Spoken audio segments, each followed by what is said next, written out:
Dernière partie que nous allons aborder dans ce débat, plus spécifiquement le territoire France. Vous avez parlé tout à l'heure naturellement de la Suède, de l'Angleterre.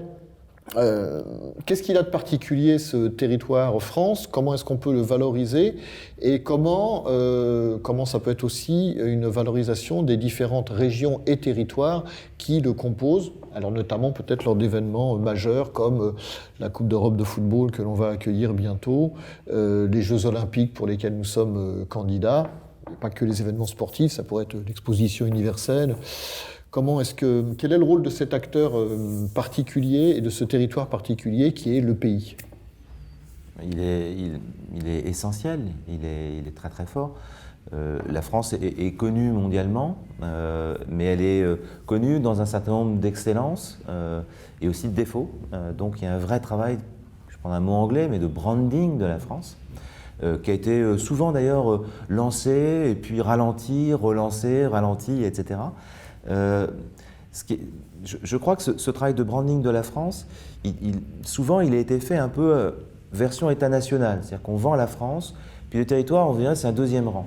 Et en fait, on se rend compte aujourd'hui que la compétitivité et la visibilité internationale, c'est en fait ce qui se passe à l'échelle nationale et dans les territoires. Et par exemple, vous voyez, dans le tourisme, les contrats de destination sont un très bon exemple, c'est-à-dire qu'on élargit.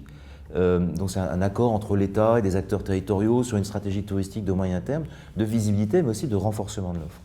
Et en fait, on aurait besoin de généraliser ça dans différents domaines, c'est-à-dire cette capacité à dire on va élargir l'offre en finalement élargissant notre gamme.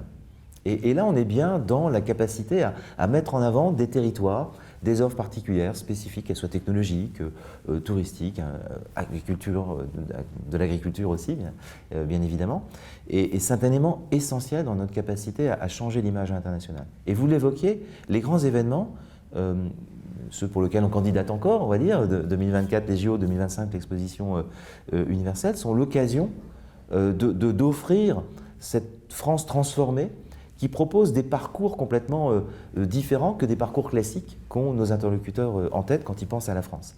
Et ce qui est très intéressant, c'est que ceux qui portent les projets de candidature des JO en 2024 et de l'exposition universelle en 2025 ont complètement ça en tête. Et récemment, vous avez peut-être vu l'exposition France Expo, qui fait le tour de France, justement, des villes, et qui montre ce projet-là, et qui montre surtout comment ce projet est un projet pour la France et comment il va permettre de drainer vers les différents territoires français des visiteurs professionnels, touristes plus classiques, pour leur faire découvrir un autre visage. Et je crois que c'est un élément essentiel aujourd'hui pour la France, cette capacité à travailler entre le national et les territoires, à un peu une évolution de l'image et de l'offre qu'on propose à nos visiteurs internationaux. Et là, pour le coup, ce sont des projets portés à la fois par les institutions, par des ambassadeurs emblématiques, dans le domaine du sport notamment, par des entreprises, par des sponsors. Est-ce que ce n'est pas le bon exemple à suivre pour conjuguer les talents, comme dit une banque que nous ne citerons pas? Oui, je pense qu'il y a. Je suis tout à fait aligné avec ce que disait Vincent, et je rajouterais peut-être un point sur la modernité. Moi, j'avais été frappé, et j'interroge aussi Vincent dans la discussion. Est-ce que ça a changé aujourd'hui? Je ne sais pas, mais j'avais été frappé en 2010 au moment de l'exposition universelle à Shanghai. J'avais été en délégation là-bas avec l'Institut français du tourisme, et on avait évidemment visité le pavillon français, qui était plutôt, de mon point de vue en tout cas, une réussite du point de vue architectural. Simplement, la limite du jeu, c'était que l'image qui était projetée, notamment à travers un film de la France, véhiculée notamment dans les images en noir et blanc, une France des années 50 avec Simone Signoret. Et on était quelques-uns, et on avait d'ailleurs co-signé une tribune assez saignante en fait dans les Échos, en disant mais est-ce que c'est le meilleur moyen de véhiculer finalement l'image de la France? Et bien sûr, il y a la demande, et peut-être qu'on se disait là, on cible finalement un certain public chinois qui va vouloir peut-être retrouver une espèce de fantasme, parce qu'aujourd'hui le Paris éternel des années 50, de Douaneau, il n'existe quand même plus beaucoup. Donc est-ce qu'on continue à être sur ce registre-là, ou est-ce qu'au contraire on veut promouvoir le Paris des nuits blanches, le Paris voilà, enfin de la génération Y, le Paris d'ailleurs malheureusement qu'on a visé dans les attentats de novembre, hein, Libération titrée génération Bataclan. Je pense que c'est ce Paris de la fête de cette jeunesse, mais aussi cette jeunesse qui est le public aussi qu'on souhaite faire venir vers nous, qu'ils soient visiteurs ou étudiants. Donc moi j'étais frappé par ça. Je me dis, est-ce qu'on est réellement effectivement sur cette modernité aujourd'hui? Je ne sais pas. Je me pose la question. Vincent posait effectivement concrètement la question du branding et la stratégie de marque de la marque France. Pour moi, c'est ça, et je ne suis pas au clair aujourd'hui sur véritablement ce que l'on projette à l'extérieur et ce que l'on a envie de projeter, même si c'est évidemment difficile. La France, c'est aussi finalement un fantasme, hein, c'est une construction, c'est la somme de tout un tas de territoires et de patrimoine. Et je suis frappé par cette notion de patrimoine immatériel qu'on a très très souvent résumée finalement à la gastronomie française. Mais non, c'est pas ça qu'on nous a reconnu à l'UNESCO. Ce qu'on a reconnu, c'est le repas français. C'est le fait de prendre des repas à heure fixe et avec une certaine structuration, l'entrée, le plat, etc. Le pain, le fromage, le vin, etc. C'est plutôt cette culture finalement du repas plus que le contenu en lui-même. Et je pense que là aussi, on a une vraie richesse extraordinaire. Il y a quand même une culture et des cultures en France aujourd'hui. Et je ne suis pas sûr que, quand je dis modernité, ce n'est pas que Génération Y ou la musique électronique, c'est ces formes de modernité-là qui nous renvoient aussi au terroir, au territoire et au patrimoine, et à une autre modernité et une autre manière finalement de vivre en fait ces patrimoines au pluriel qui ne sont pas que des vieilles pierres et où on s'est aussi construit des traditions ces dernières années. Je pense à Lyon avec le Festival de musique électronique, mais il y a plein d'autres territoires où finalement, à travers des manifestations culturelles contemporaines, que ce soit dans les arts plastiques, que ce soit dans la musique, que ce soit dans plein d'autres domaines, il y a quand même des choses qui se sont passées. Et le château de Versailles, c'est bien, finalement, le Mont-Saint-Michel, c'est bien, mais c'est un peu court, c'est un peu mèche courte. La France, c'est pas que ça. Et tu évoquais l'exemple de Londres tout à l'heure, et je pense que Londres a brillamment réussi, justement parce qu'ils ont su finalement quelque part s'accrocher ou s'ancrer dans cette modernité-là.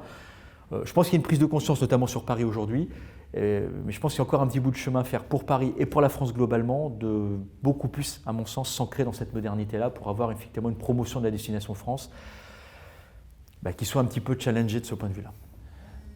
Pour compléter ce que tu dis, je pense que les choses quand même changent beaucoup. La photo est belle de la France, la photo est belle.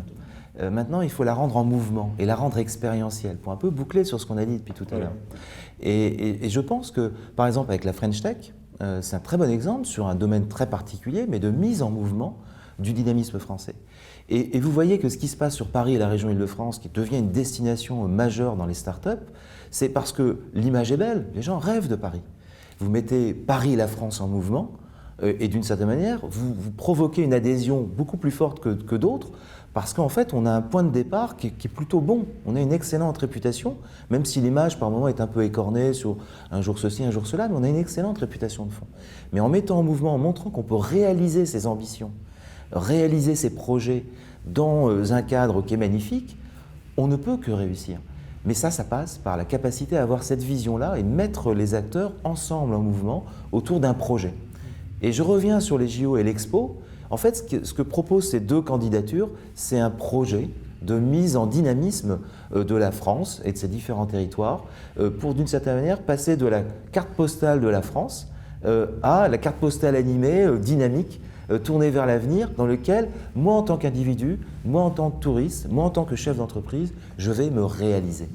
Et si la France est capable d'aller vers ce rendez-vous qu'elle a avec le monde, elle reste dans ses valeurs de la France universelle, et d'une certaine manière, elle ne peut que réussir. Mais ça passe beaucoup par ce que vous avez indiqué tout à l'heure, les hommes et les femmes, et leur capacité à co-construire des choses ensemble. Mais je suis un optimiste de nature, je pense qu'on va réussir. Je crois que vous avez parfaitement résumé une identité forte et énormément d'atouts, et puis les mots de mise en mouvement et de projet, qui étaient un de vos premiers mots lors de ce débat. Merci à tous les deux, merci Vincent, merci Benoît. Et merci puis, Vincent d'avoir accepté cette invitation. Merci Benoît de cette invitation.